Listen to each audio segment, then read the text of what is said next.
Hi, it's Claire Miller here. I am the Green Councillor for Edinburgh City Centre, and I was just going to quickly tell you about a couple of things that I've been doing over the last fortnight in the council. Last week we had Finance and Resources Committee, and we had an excellent deputation from two unions who came to tell us their reaction to some of the proposed changes to HR policies. And I was successful in having an amendment passed at committee. And what I had asked for was more time for them to consult with our management on the policy changes around redundancy. The unions came to us and asked very kindly that they would get more time to have a look at the detail of those policies, because they felt that they had not had enough time to look at the very detailed aspects that they wanted to examine. What they do is they provide scrutiny and challenge to those policies. They might not eventually sign up to the policies, because obviously the unions are going to defend all jobs. But what they do want to do is make sure that any redundancy policies that we do put in place are fair, are equitable and are workable.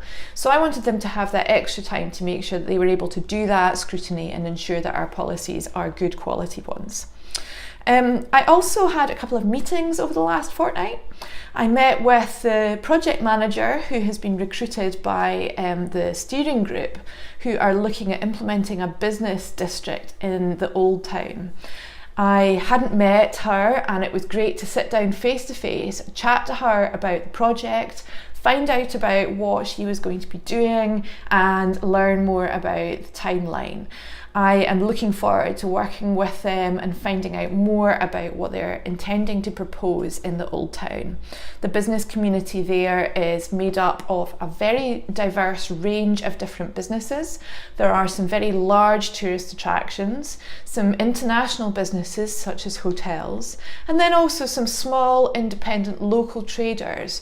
So there's real challenges in the area which could be helped by a business district, but also there are concerns that residents have previously brought to me about the previous business district called Greater Grassmarket. And I think it's really important that I get involved at this stage and make sure that I am representing residents, thinking about local business interests, and also looking forward to see what that business district could do if it is successful and how it should be run. I held my surgery in Dumbiedykes and also attended the residents meeting there on Tuesday. It's always lovely to catch up with residents there, and they raised concerns with me about continued drug dealing in the area, which I'm continuing to work on. And they also spoke to me about their concerns about the Open Streets initiative, where a number of streets might be closed in their area for one Sunday a month.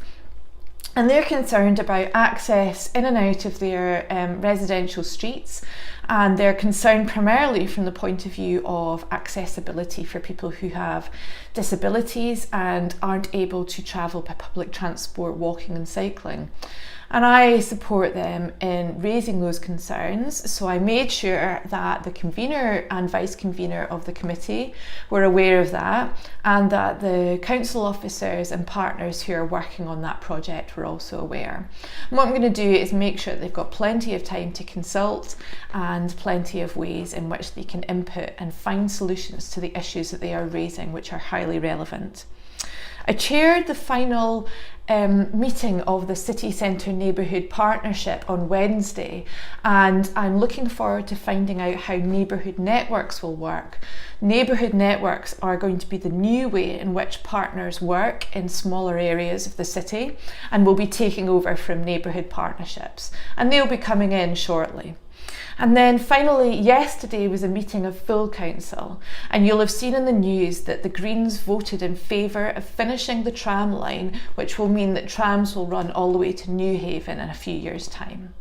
And you can read more about the reasons why Greens supported that decision if you want to have a look at our Edinburgh Greens website. You'll see a blog written by my colleague Chaz Booth, which explains all the reasons that we decided to vote for that. And I spoke on a couple of issues at full council, and if you're interested in seeing that, you can catch up with those on the webcast library, which is on the council's website. And that's all for my last fortnight, which has been jam-packed.